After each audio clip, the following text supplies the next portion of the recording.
Hello. 'Tis the night before Christmas. I'm recording this on Christmas Eve, 2024, just in case you come back to this from another planet in another time zone and you want to know what I'm talking about. And so, with it being Christmas, there's a couple of things to say. First of all, this video is mostly going to be about my brand new single, which is out on Friday, and it's called Magic Touch. And I'm going to be showing you the whole video, playing you the song, and you are actually going to be thrilled. So hold on for that. But just a little bit of admin beforehand, because it is Christmas. I've just been reminding myself, and I guess if I remind myself, I might need to remind you as well, that Christmas Day kind of marks the anniversary of when I kind of got started on this whole big adventure, the adventure in pop. That you might have, become familiar with, which is because I started 8 years ago. It was Christmas of 2016, and that is precisely 8 years when I went and bought some very rudimentary and very cheap equipment, just to see really whether, after spending years and years writing songs with Johnny,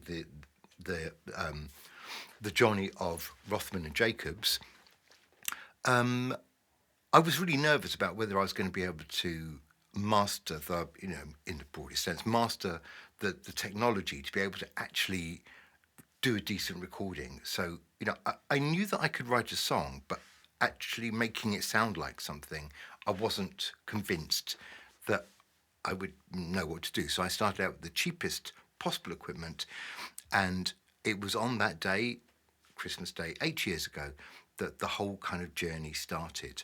So I do feel like I've come a long way, but I also feel like that 8 years has been about 10 minutes. Is that a sign of aging? Probably. The other thing that's interesting is this episode just so happens to be the 200th episode of Adventures in Pop. So if you've watched more than about 3 seconds of the entire 200 episodes, I thank you, because you don't have to. I'm taking up your time, and I really appreciate it. So to mark the fact that it is the 200th episode of Adventures in Pop, I think a candle needs to be lit, doesn't it? And luckily I've got a candle that represents 200 candles. And you knew that, didn't you? So let's just ceremoniously say happy birthday to Adventures in Pop. That's a bit self-indulgent, isn't it, really? But you've got to mark it. 200 episodes, that's nice. Okay. The other thing, actually, while we're on it, while we're doing the, blowing smoke up one's own, I think I just passed the 70,000 subscriber mark, which is basically ridiculous. I started this year with about 2,000. I've mentioned this before. About 2,000 subscribers. I was quite happy with that. I thought it was pretty good. And during the course of this year, that 2,000 has swelled by over 1,000 a week on average to where it is now, 70,000 and a bit. So for all of you who have made that decision to subscribe and to stay subscribed, try saying that after a few, thank you. You're really very welcome indeed. So, should we get on with the business of talking about the new single? I think possibly we should. It's Christmas Day and you don't want to be wasting too much time. There's turkey to be ate, isn't there? If you're lucky. New single. Okay, where are we up to? This is the fifth single, the fifth track to be released from the slightly dancey album called Might As Well Dance. It's out on Friday, that's the 27th of December. And it's a kind of a slow dance track, if you see what I mean. It's got a kind of, it's definitely got a groove. It's the kind of thing you certainly would dance to it, but it's a slower tempo than, say, Stir the Pot, the previous one, and probably all of the other 4 that we've already had. So it's a little bit different. And actually what I probably should do is share with you the kind of groove it is, because I think it was because of this kind of groove and that it felt different from other stuff I'd been writing at the time. And therefore, it just helped, because it it helped inspire, if inspire is the right word ever, some ideas, and some ways of putting together a melody that I probably hadn't really thought about. It felt very fresh and original at the time. And actually, this is another thing that's worth just noting. Um, I just had a little look back at the original recording, I made the original program, so I could bring you a couple of little sections, which we'll come on to in just a moment. And on there, it does say, it's not something I always look at, but it does say the date that the track was first created. In other words, what I do have, because of that, is a record of when every song was started, which is really interesting. So Magic Touch is a track that got written in October of last year, and now 14 months later, it's being released. And I look at that and I think actually that 14 months is okay. It's acceptable, but it's something I do want to keep an eye on because if it starts to get like too long a gap, it becomes a bit weird. It becomes a bit weird for me because I will have so much moved on to a whole bunch of other tracks that it feels quite strange to kind of dig back through history, as it is sometimes to me, to find the track that I'm actually releasing as a single. So there's a bit of a disconnect that can happen between the artist writing new stuff and actually the age of those things getting released. So I think 14 months is all right, but I don't want it to get too much more. So that one to watch. Okay, so Magic Touch. Let's have a listen. To begin with, let's have a listen just to the rhythm track, kind of on its own, and just so you've got a sense of what the groove of this track is all about. Have a listen.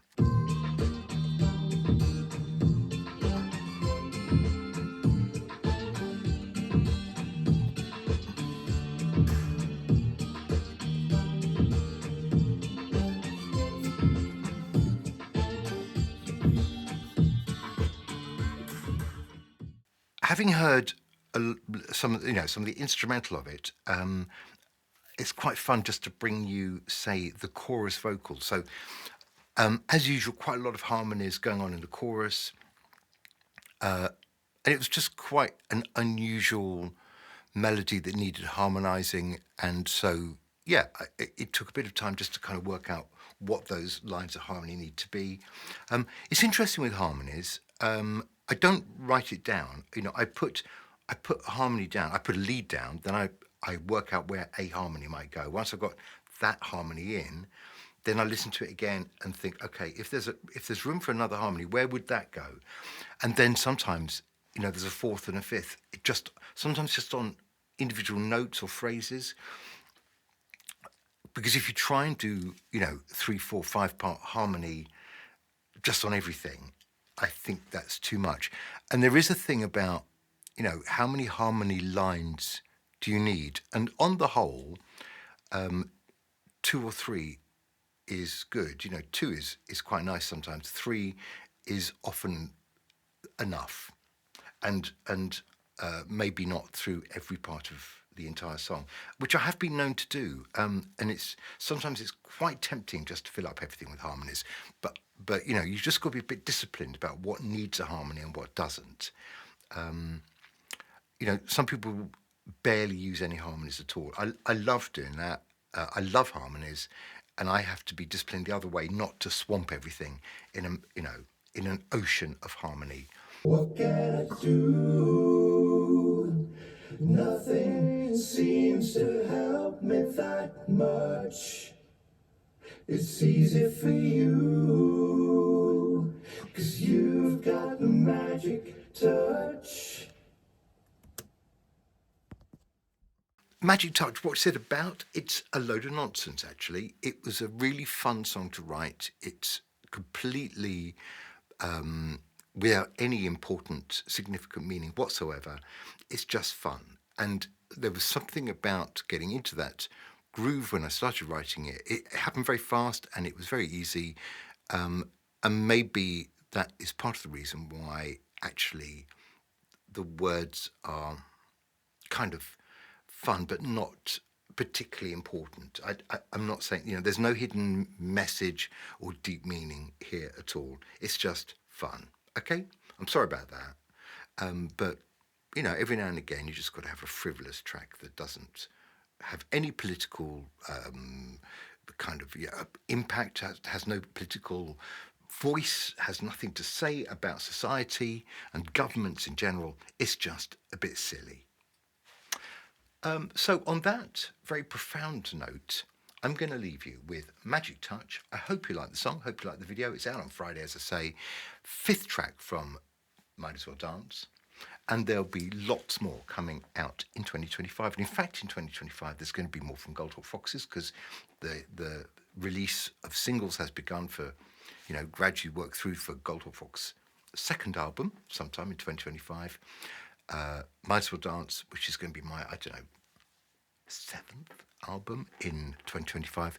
And Rothman and Jacobs, there are a few more tracks now in the pipeline, and album number 1 could emerge. Imagine that. It will have only taken 40 years to get an album out. Which is why that album, we'll have a lot more on this at another time. The Rothman and Jacobs debut album, when it eventually arrives, is going to be called Better Late. That was a name that we actually came up with probably about 10 years ago, and now it's even more better late, if you see what I mean. Anyway, enough. Have a fantastic Christmas, or whatever it is you do at this time of year.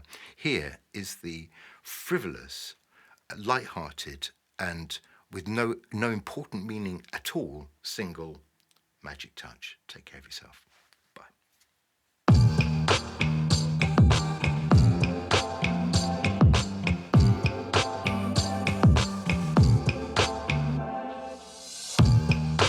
Who has a love to last a lifetime of pleasure? Do they know what lucky people they must be?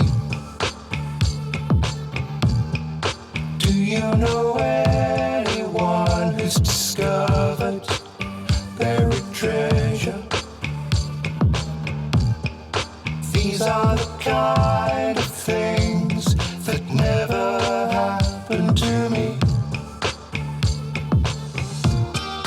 What can I do? Nothing seems to help me that much. It's easy for you, 'cause you've got a magic touch. Oh, what can I say? It's not like I'm really demanding that much. You like it this way, 'cause you've got a magic touch.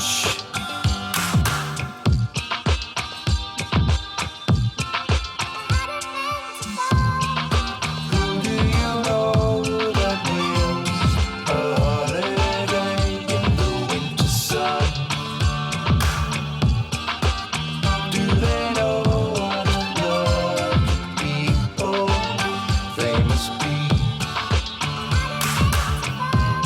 I could have entered 1,000 times, but I've never won.